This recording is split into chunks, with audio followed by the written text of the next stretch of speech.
চতুর্থ তালিকা প্রকাশ করবার সম্ভাবনা বামফ্রন্টের আইএসএফ এর জন্য মথুরাপুর, বারাসত সহ বেশ কিছু আসনে ছাড় দেওয়া হতে পারে, এমনটাই সূত্রের খবর। পুরুলিয়াতে কংগ্রেসকেই ছাড়ার সিদ্ধান্ত সিপিআইএম এর। পুরুলিয়া আসন নিয়ে এখনো অনড় ফরওয়ার্ড ব্লক। এ প্রসঙ্গে আইএসএফ বিধায়ক নওশাদ সিদ্দিকীর বক্তব্য আমরা পেয়েছি, কি বলছেন তিনি শুনবো। শুধু যাদবপুর নয়, সারা রাজ্যের স্বার্থে আমরা বেশ কিছু জায়গায় এখনো প্রার্থী ছেড়ে রেখেছি। জোটের স্বার্থে বিজেপি এবং তৃণমূলকে হারাতে হবে, কারণ আমাদের প্রধান শত্রু আমি মনে করি বিজেপি, আর তাকে যারা সুযোগ করে দিয়েছে পশ্চিমবাংলাতে সেটা হচ্ছে তৃণমূল। এই দুটো শক্তিকেই পরাজিত করতে হবে। সেই জন্য আমরা বেশ কিছু জায়গা ছেড়ে রেখেছি জোটের বার্তা দিয়ে।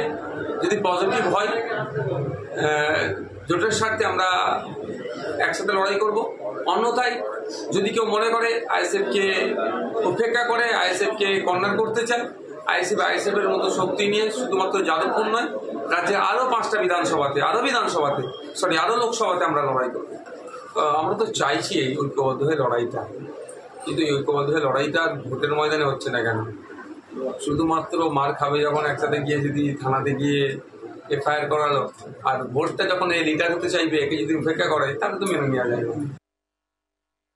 দেওয়ানে যে কথা বলেছি, এখনো সেভাবে মানসিক প্রস্তুতি আছে। ব্যক্তি নওশাদ সিদ্দিকী 100% প্রস্তুত আছে ডায়মন্ড হারবারে কন্টেস্ট করার জন্য এবং অভিষেক ব্যানার্জিকে ওখান থেকে পরাজিত করার জন্য।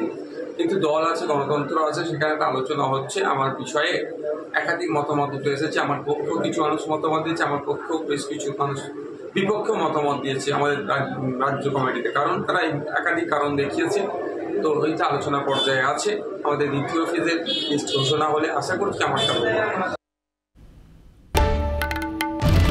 বাংলার আওয়াজ, বাঙালির আবেগ, জি 24 ঘন্টা।